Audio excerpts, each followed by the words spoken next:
وقال رسول الله صلى الله عليه وسلم الصوم لي وانا اجزي به وكما قال رسول الله صلى الله عليه وسلم لكل شيء زكاة وزكاة الجسد صوم او كما قال حضور علیہ الصلوۃ والسلام نے ارشاد فرمایا ہے کہ اللہ تعالیٰ فرماتے ہیں کہ روزہ میرے لیے ہے اور میں اس کی جزا دوں گا، اور ہر ایک چیز کی زکات ہے اور جسم کی زکات جو ہے وہ روزہ ہے۔ تو گویا کہ روزے کے متعلق اللہ تبارک تعالیٰ نے فرمایا کہ انسان کے جسم کو پاک کرنے والا، انسان کی زندگی کو پاک کرنے والا، انسان کو سیدھے راستے پر لگانے والا ایک ہی چیز ہے جو کہ روزہ ہے، کیونکہ روزے سے انسان کے اندر تقویٰ پیدا ہوتا ہے اور انسان جو ہے وہ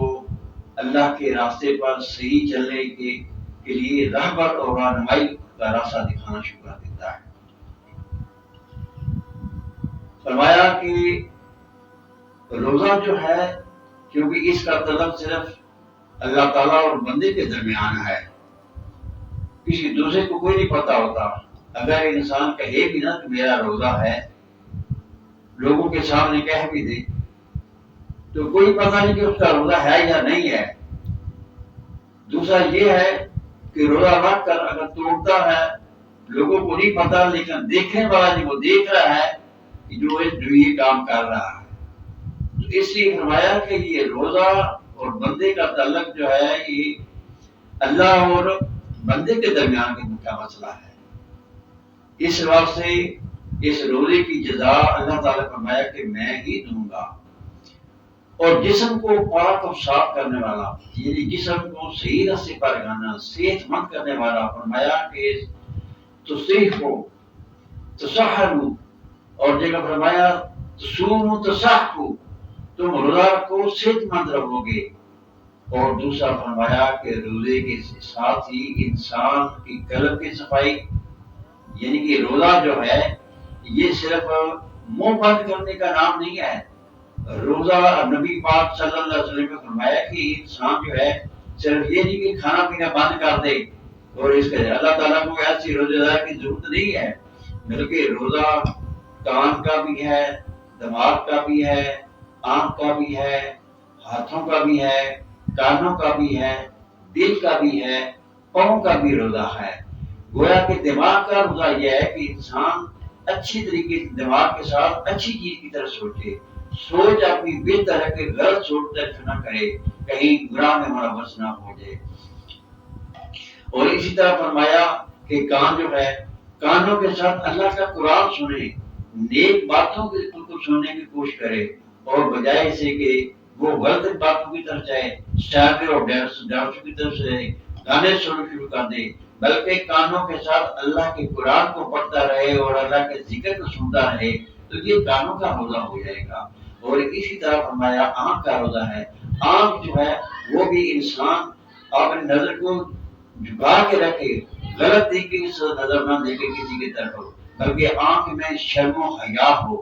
اس میں غلط قسم کی نظر انسان نہ پھیرے، تو یہ گویا کہ آنکھ کا روزہ ہے۔ اور اسی طرح فرمایا کہ ہاتھ کا روزہ یہ ہے کہ ہاتھ کسی پر دست درازی نہ کرے اور ہاتھ کو غلط طریقے سے نہ کرے۔ اگر دور اور معاف کرتا ہے تو ہاتھ کے اندر بھی کیا ہو کہ وہاں اس کے دماغ کا بھی اثر ہے، اس کے دل کا بھی اثر وہاں ہے، اور ہاتھ کا بھی وہاں ہے۔ تو توڑ کے وقت جب توڑے تو اس وقت بھی اپنے ہاتھ کو صحیح طریقے سے رکھے، اور دوسرا غلط اپنے ہاتھ کو غلط استعمال نہ کرے۔ نیک کاموں میں انسان جو ہے ہاتھ چھوٹائی کرے۔ اور اس سے فرمایا پاؤں کا رست جو ہے وہ بھی روزہ ہے، کہ گویا کہ پاؤں اللہ کے گھر کی طرف اٹھانے کی کوشش کرے، مسجد میں جانے کے لیے اپنے پاؤں کو اٹھائے، نیک کاموں کی طرف جانے کی طرف قدم کو اٹھائے، بے باروں کی تیمارداری کے لیے کی طرف قدم اٹھائے، غلط چوری کے لیے نہ اٹھائے، بدماشی کے لیے نہ اٹھائے، کسی کو نقصان پہنچانے کے لیے اٹھائے، بلکہ انسان کا روزہ جو ہے سر سے لے کر پاؤں تک جو ہے اس کا روزہ ہے۔ جب اس طرح ہو جائے گا تو اس طرح فرمایا کہ انسان جو ہے اللہ کا مقبول اور جو ہے اللہ کا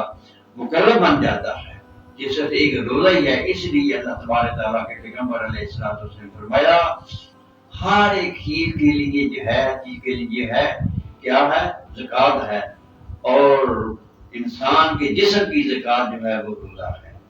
اسی طرح نبی پاک صلی اللہ علیہ وسلم سے ایک شخص آیا، اس نے کہا کہ یا رسول اللہ صلی اللہ علیہ وسلم مجھے کوئی نصیحت فرمائیے جس سے میں اللہ راضی ہو جائے۔ آپ نے فرمایا لا تغضب رجل الجنہ، کہ آپ غصے میں مت ہوا کریں، غضب میں مت ہوا کریں، کوئی بات سنتے فوراً غصے میں ہو جایا کریں، نرمی کے ساتھ اختیار کریں۔ اور فرمایا کہ اگر تو ایسا اختیار کرو گے تو تمہارے لیے جنت ہے۔ فرمایا لا تسأل الناس ولک الجنہ، لوگوں سے سوال نہیں کیا کریں، اور آپ اللہ سے مانگا کریں، اللہ پر یقین اور بھروسہ کریں، وہی تمہیں دینے والا ہے، ولک الجنہ۔ اور اس کے بعد فرمایا کہ آپ